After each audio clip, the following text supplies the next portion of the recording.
drawing. I was like the kid that can draw in the club. I was really shy. So I was the kid who was known to be able to draw and do basically nothing else. That was kind of my thing. I was not kind of a real outwardly going guy. My father kind of encouraged me. You know, he saw that I had this talent, and he started pushing me and telling me that I was going to be an artist one day, you know, when I was a little kid. I started painting on my own about 20 years ago and started showing my work about 15 years ago. I've had other people tell me what they call it, so things that I kind of cling to, like they call it pop realism,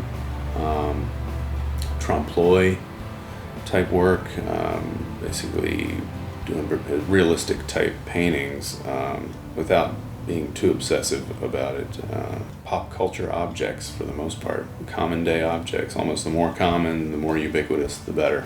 I think it's from growing up. A lot of it is kid-related type stuff, you know, toys, you know, robots, you know, games, popsicles, you know, things that I think that every kid. I don't know if it's whether there's some sort of psychological thing. I'm trying to go back into my childhood and tap back into it subconsciously or something. I don't know, but those are the things that tend to appeal to me the most. Things that I remember as a kid, you know, like with the animal cracker paintings. You know, I had a woman in Belgium wanted me to do a painting of like an equivalent type thing in Belgium, which I could do, but I just wouldn't have that kind of connection to it.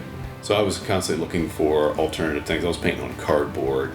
I was painting on things that I could find, things that weren't costing me anything. And a neighbor back in like 1994, 95 was throwing away a piece of metal.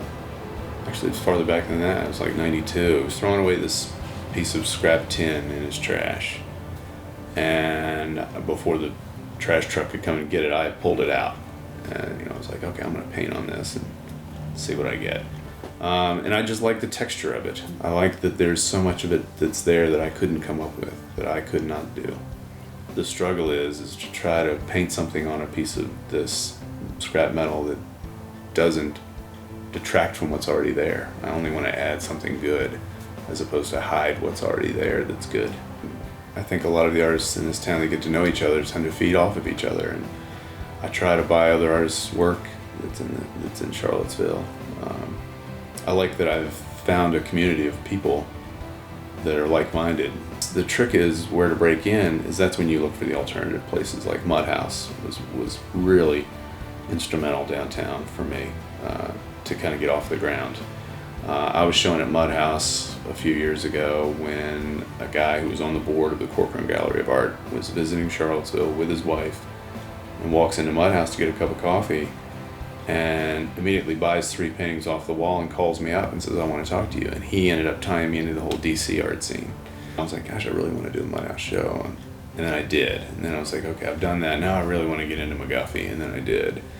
And so it's almost like you're always kind of chasing that thing that's just right out in front of you. And I think as long as I keep doing that, probably whatever comes along will be something gratifying for me, as long as I never catch it in a way.